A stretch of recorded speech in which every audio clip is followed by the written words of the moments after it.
lainnya ya. Kita itu motivasi kita memulai ini adalah because the partners at Skystar Capital itu are blessed people by the country. Jadi ketika mau memulai, ketika mereka kembali dari luar negeri kembali ke Indonesia itu mereka mikir apa nih yang bisa mereka give back to Indonesia, dan di saat itu mereka melihat kayaknya digitization adalah salah satu impact yang bisa diberikan ke Indonesia di saat itu. Makanya Skystar Capital itu lahir. Jadi fast forward to today, Skystar ini udah ada 3 fund. So across these 3 funds kita itu udah invest sekitar 60 startups. Tapi kita itu kan fokusnya itu ini ya, fokus very early stage startups. Jadi kalau startup yang baru mulai gagal sih udah pasti. Jadi sekarang sih live portfolio kita sekitar 40-an. Mungkin portfolio yang lebih dikenal itu adalah kayak misalkan Karo ataupun Julo, terus ada Coffee Meets Bagel buat yang single-single yang sempat nyari pasangan dari Coffee Meets Bagel itu satu. Itu salah satu portfolionya Skystar juga. Terus ada Fuse which is insurance tech, terus ada Komunal, Paper ID, terus kita ini bisa dibilang itu kita itu suka nyari band-band sebelum mereka itu jadi Coldplay, kurang lebih kayak gitu. Dan keseharian saya itu ya ini ya, nyari founder itu buat ngebantu ngerubah ide mereka itu menjadi skill. Jadi sebelum mereka itu magic power itu dilihatlah sama satu Indonesia ataupun hopefully satu Asia Tenggara. Kurang lebih itu tentang Skystar Capital. Mungkin saya kembalikan ke Eric ya. Oh langsung ya ke Mas Evan nih. And ya, perkenalkan nama saya Evan. Sekarang sebagai Head of Engineering dari IDN. Ya, sebelumnya thank you juga ke AWS sama ICV untuk mengundang ke event ini. Sedikit tentang saya, mungkin dulu saya tinggal sekitar 10 tahunan di Singapura, kerja di beberapa startups, majorly lebih ke game industry. Karena ya mungkin zaman dulu masih kecil, sukanya ke arah game, jadi passionnya ke arah situ, di software engineer juga. Setelah itu kembali ke Indonesia, balik dari Singapura ke Jakarta, kerja di Traveloka, jadi saya sekitar 8 tahunan di Traveloka, mencoba beberapa produk di Traveloka juga, dari accommodation, platform, jadi seperti search platformnya yang untuk cater ke semua produk, dan terakhir catering ke experience produk. Fast forward, jadi sekitar last year start to join ke IDN ini, di mana IDN ini mungkin sebagai salah satu big media yang focusing ke arah millennial and Gen Z. What's interesting juga dari IDN ini, mungkin dulu starting dari digital media seperti misalkan ada IDN Times, ada Fortune yang tentang ke arah bisnis, lalu Pop Mama, Pop Bella, dan mulai 2-3 tahun kemarin kita juga mulai shifting ke arah entertainment, sehingga kita di portfolio IDN juga ada JKT48, lalu ada Saweria, dan yang cukup interesting adalah kita starting with live streaming yang dibantu oleh AWS IVS sama juga ICV, dan ya mungkin itu sekilas dari aku, dan happy to share more later. Thank you. Terima kasih Mas Evan, Mas Juvenko, ya Mas Erik. Oke. Salam kenal, nama saya Argunadi dari iCloud Ferry. Mungkin saya coba memperkenalkan iCloud Ferry. iCloud Ferry itu sudah kurang lebih 11-12 tahun dengan AWS, dan kita hanya fokus dengan AWS Stock secara produk. Jadi kita building kompetensi teman-teman kita secara technical maupun dari bisnis juga. Kita mengenal cukup baik apa itu AWS, dan kita juga mendapatkan support yang cukup banyak dari teman-teman AWS Indonesia terkait apa yang harus kita lakukan. Kita maintain kolaborasi juga dengan teman-teman AWS, sehingga tujuannya adalah untuk kita bisa memberikan support yang terbaik buat customer kita. Nah itu kita ACV itu mostly ada di ASEAN countries. Kita juga ada market juga ada office juga di Aussie, dan ada beberapa di mostly di GCR juga, Great China Region, dan ada di US juga. Gitu. Jadi secara bisnis ECV Indonesia adalah boleh dibilang kita cukup mensupport banyak startup. Jadi day to day kita sering ngobrol sama teman-teman startup, ada Mas Brata, Mas Erik, dan Sam, juga teman-teman startup yang lain gitu kan. Saya cukup appreciate banget dengan support dari teman-teman juga. Karena kenapa startup? Secara kalau kita ngobrolin secara bisnis, startup itu cukup menarik gitu kan. Jadi secara sales cycle-nya, secara antusiasme dari teman-teman startup company itu untuk product adoption atau teknologi adoption itu cukup tinggi. Jadi kita dari sisi partner kita juga merasa terbantu karena kita bisa hand in hand dengan customer itu untuk mengerjakan project itu bisa lebih cepat gitu kan. Jadi ini adalah kolaborasi yang kita harapkan juga ke depannya, semoga the power of three. Jadi ada partner, ada AWS, ada customer juga, ya itu jadi harapan untuk kita bisa selalu bisa mensukseskan project-project di startup seperti itu. Oke, thank you. Ya, baik, terima kasih atas perkenalannya. Mungkin kita akan ngobrol-ngobrol santai aja ya. Jadi formatnya saya bertanya, nanti saya berikan waktu untuk saling sharing. Untuk teman-teman juga nanti akan dikasih waktu untuk Q&A. Jadi kalau ada pertanyaan disimpan di kantong dan kita akan kasih waktu untuk bertanya. Nah, kita pemanasan dulu nih sama Mas Juven Goni. Jadi kalau kita lihat dalam landscape investasi kita sekarang kan yang berbeda dengan 2 atau 3 tahun yang lalu, di mana Indonesia berkembang sangat cepat investasinya, banyak banget investasi di Indonesia. 2 tahun terakhir sangat berkurang. Ya kan? Mungkin bisa sharing kali ya. Jadi landscape untuk startup di Indonesia itu sekarang seperti apa sih setelah 2 tahun terakhir ini? Fundingnya itu sekarang larinya kemana? Ya, kemudian siapa pemain-pemain besarnya yang melakukan funding ini, dan sebenarnya industri apa yang teman-teman investor itu melihat ada perkembangan dan growth untuk kondisi sekarang? Jadi kalau misalnya ngeliatin startup funding in general di Indonesia itu kayak your favorite buffet. Jadi pasti ada hit, ada missesnya. So dan kalau ngeliatin yang sekarang kayak misalkan funding itu climate-nya itu agak turun, I think we have to address the elephant in the room, which is the big fraud that has happened. Ya, sayangnya terjadi ya di dunia industri perikanan, salah satunya itu sangat mengecewakan.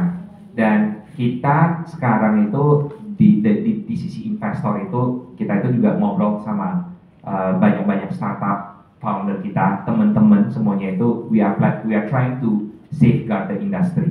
Karena sayang sekali di satu Asia Tenggara investment teknologi itu sebenarnya paling banyak in terms of numbers itu ada di Indonesia. Dan kalau tidak ada investasi venture capital, it's very hard to innovation itu sangat susah untuk lahir. Karena tough to see innovation itu coming top down. It's very hard to see that.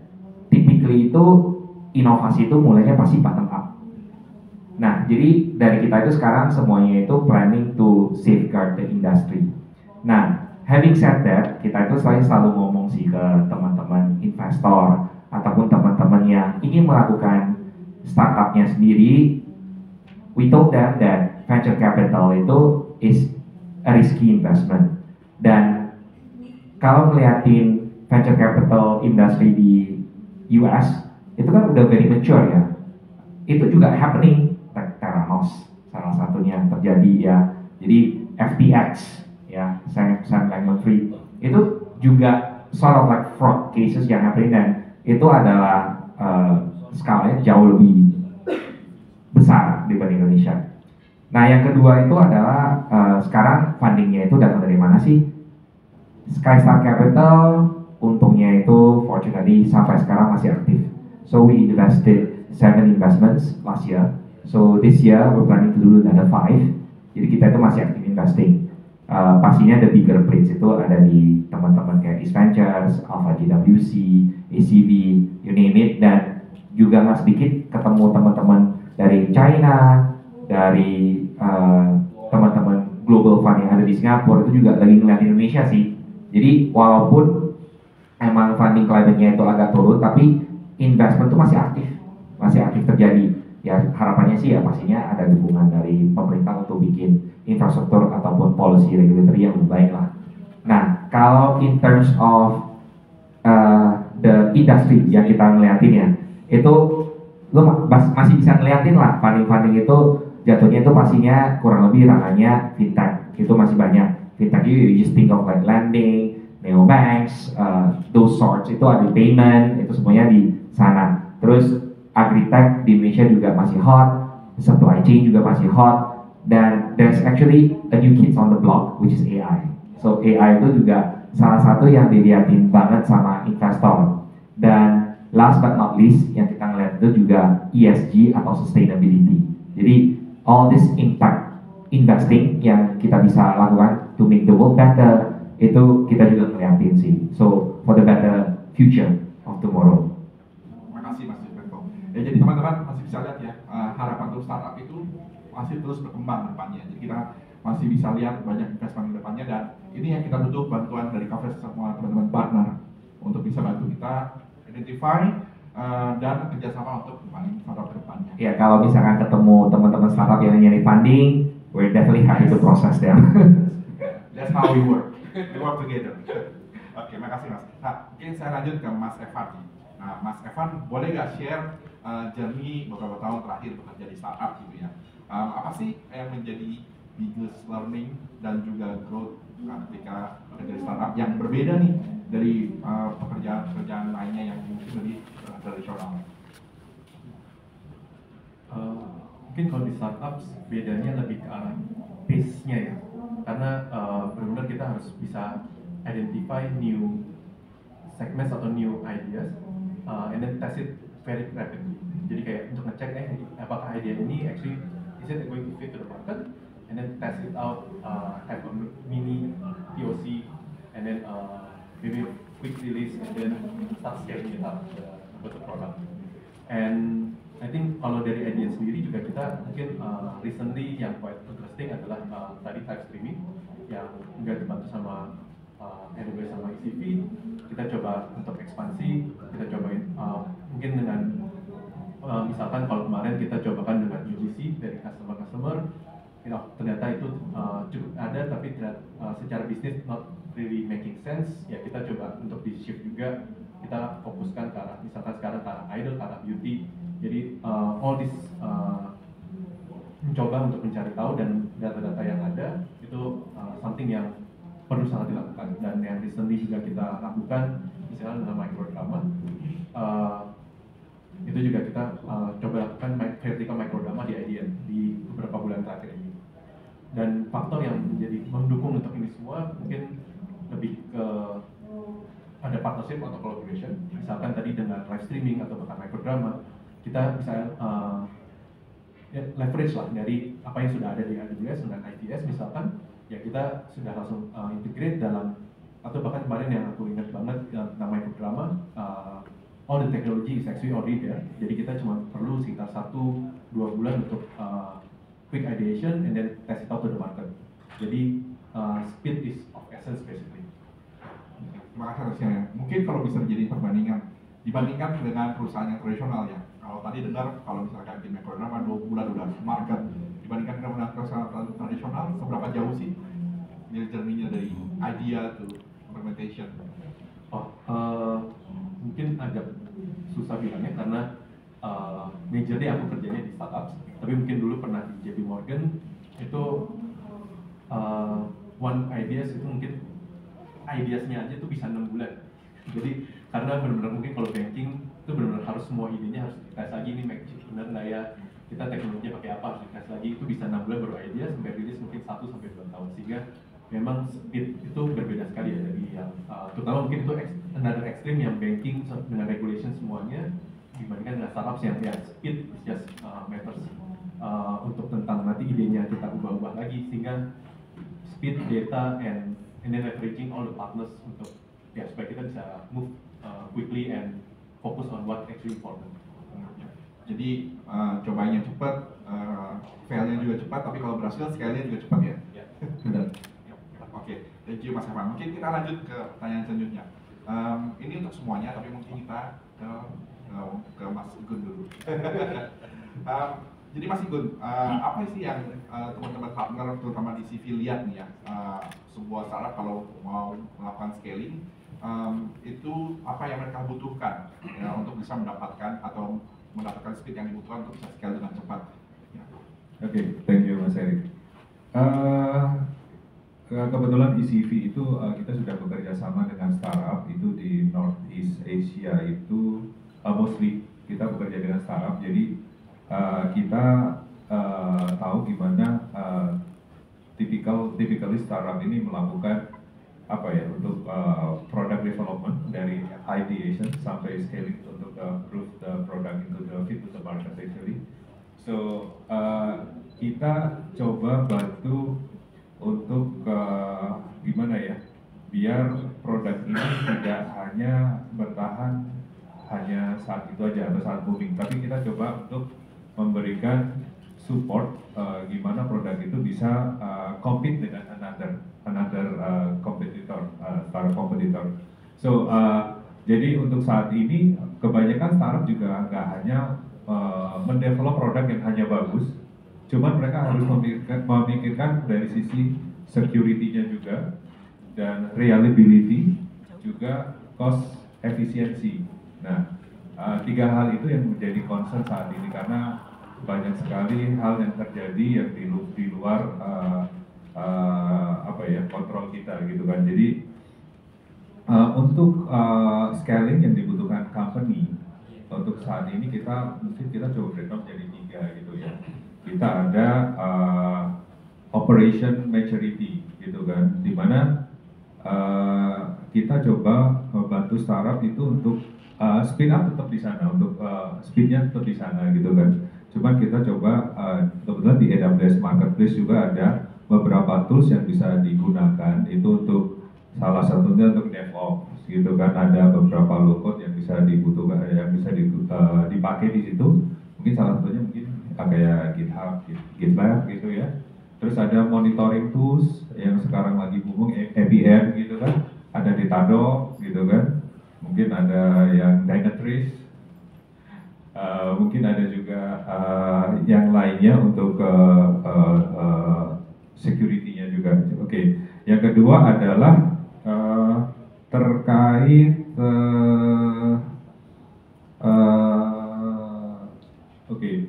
yang kedua terkait untuk security-nya gitu kan. Jadi data AI, terkait data AI. Jadi saat ini AI menjadi salah satu kebutuhan yang bukan tren lagi, cuman dari situ bisa memberikan insight dari previous data history gitu kan. Jadi harapannya adalah mungkin kayak Mas Juvenko sebagai investor itu bisa melakukan fast decision. Ini startup ini hasilnya seperti apa sih dari historical mungkin pembukuan dari perikanan tadi kan bisa ketahuan, oh ternyata startup ini kurang bagus, mungkin bisa dialihkan investasinya ke startup yang lebih memberikan hasil yang lebih bagus lagi. Jadi AI data ini tidak hanya dibutuhkan untuk internal, tapi juga untuk eksternal. Eksternal mungkin dari pihak investor, internal mungkin dari sisi manajemen juga, gitu. Jadi ada satu hal lagi yang ingin saya sampaikan adalah FinOps dan cost efficiency yang tadi sudah disampaikan. Jadi karena di sini ada investor juga, jadi nggak pengen juga investasi yang diberikan ke startup itu digunakan dengan sembrono. Makanya ada beberapa hal yang bisa kita bantu sebagai AWS partner untuk melakukan cost optimization. Jadi kita melakukan well architecture review seperti itu salah satunya. Itu sih. Thank you for sharing. Mungkin kalau saya input dari Mas Juvenko, kalau ngobrol atau dengar dari teman-teman startup gitu ya, apa sih yang biasa mereka bilang saya butuhkan untuk bisa mendapatkan produk market fit dan juga tadi akselerasi untuk market itu untuk scaling? Eh, mungkin saya pengen komen Mas Igun dulu. Justru bukan itu Mas, justru terlalu bagus. Tapi bener sih kalau misalkan ada historical data kita bisa jadi nge-track. Kenapa terlalu bagus ya? Itu candaan-candaan kita lah ya kayak di dunia startup. Balik lagi ke Mas Erik itu, kalau misalkan ngeliatin product market fit itu biasanya is the honeymoon phase. Itu kayak dating lah ya buat si founder. Nah, the real world itu biasanya ketika dari dating ke marriage kan. Jadi once you get your product market fit and you go to market, itu udah saatnya you build your houses. Nah, when you build your houses itu you definitely need few important things kayak misalkan infrastructure yang bisa dipakai at scale, ya Hello AWS ya kan. Terus kayak misalkan data security itu penting banget. Terus kayak misalkan kayak data pipeline tools yang don't break every Monday gitu. Terus apalagi kayak misalkan contohnya kayak growth tools itu juga penting sekali. Terus kalau misalkan aplikasi-aplikasi yang bisa manage customer engagement itu juga penting sekali. Kita itu kebetulan ada invest satu startup namanya Mimin, itu AI enabled chatbot yang bantuin customer engagement. Jadi itu juga sangat penting untuk ketika setelah selesai product market fit itu buat ke go to marketnya. Jadi itu sih hal penting. Jadi I feel that all this thing itu kayak infra, ops, data security, everything. This is maybe is a sort of like boring, undifferentiated heavy lifting. Tapi this is where the partners like you guys itu shine. Emang startup tuh butuh ini sebagai infrastruktur buat bisa lari lebih kencang. So on behalf of the startups here, kita Skystar ini pengen terima kasih lah karena tanpa partner-partner kalian seperti kalian, seperti AWS itu, I don't think that startup scene di Indonesia itu bisa berkembang sampai saat ini. Terima kasih. Mas. Ya, kemudian yang kita lihat ya dari partner lain, dari yang dari investor juga lain bahwa kita harus bantu customer kita agar mereka fokus di bisnis. The boring things let us handle it. Right? Tapi kita mungkin dengar langsung dari Mas Evan nih. Jadi as you grow ya Mas Evan, terutama untuk customer acquisition, customer satisfaction, apa sih yang diharapin dari partner-partner seperti CV ataupun AWS untuk bisa bantuin kalian? Harusnya sih kalau tadi omongan dari Mas Iqbal sama Mas Juven itu juga memang align. Kita memang perlu dari data untuk make sure produk kita tuh memang market fit ke market nggak ya. Kita memang apa yang bisa kita improve sih. Sebenarnya kita mencari tahu apalagi yang bisa kita improve on, how to optimize it, and karena dari situ menjadi USP-nya kita. Karena apa sih yang membedakan kita dari orang-orang lain? Karena dengan unfortunately juga dengan AWS yang mudah untuk scaling up, berarti semua perusahaan itu sebenarnya bisa membuat hal yang similar juga, sehingga kita harus fokuskan jangan ke hal yang bisa boring tadi ya. Kita harus memfokuskan apa sih yang membuat USP-nya kita berbeda dari orang-orang lain, sehingga memang di situ yang kita berusaha untuk cari tahu, terutama dengan data dan making sure everything is actually lain juga kayak tadi mungkin disebut tentang security, misalkan dengan ya dari CloudFront ada sign cookies, sign URLs itu sangat membantu juga untuk ya making sure everything is actually okay. Karena kalau itu sekali ada masalah, ada misalkan ada DDoS ada apa, kita agak pecah pikirannya ke hal-hal yang bisa dibilang unnecessary gitu kan. Dan ya mungkin balik lagi ya intinya semua itu menjadi pentingnya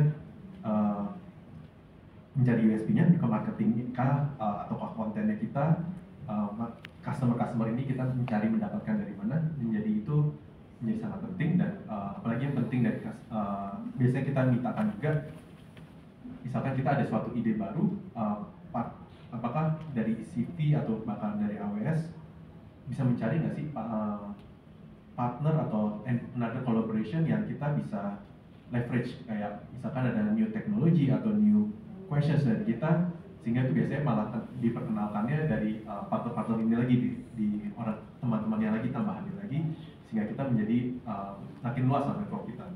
Dan mungkin setelah semua itu setelah go to market, nextnya itu menjadi gimana making sure kita secara ekonomik ini juga skillnya skill ekonomik juga ya, jangan sampai market trafficnya naik besar tapi costnya juga naik besar ya, karena ya harusnya cost itu ada economic skillnya, costnya harusnya cukup rendah sehingga menjadi cost optimization itu menjadi penting juga.